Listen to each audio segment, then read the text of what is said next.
Ever felt stuck when your project scope shifts and the agreed-upon rate needs adjusting after you've already started tracking time?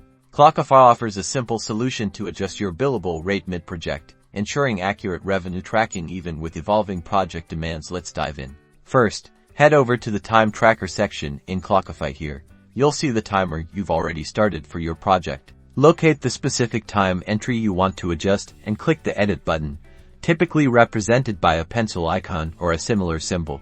This opens up the time entry's details. Now, find the billable rate field. It usually displays the current rate being applied. Click on this field to modify it.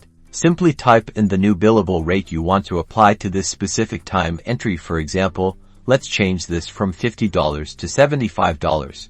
Once you've entered the new rate, click the Update or Save button to confirm your changes. Clockify will automatically recalculate the billable amount for that time entry based on the new rate. To see the impact of your rate adjustment, navigate to the Reports section. Here, you can generate reports that reflect the updated billable rates, ensuring accurate revenue tracking.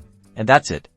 With this simple adjustment, you can ensure that your billing accurately reflects the evolving nature of your projects. This helps you maintain transparent and fair invoicing for your clients and accurate financial tracking for your business.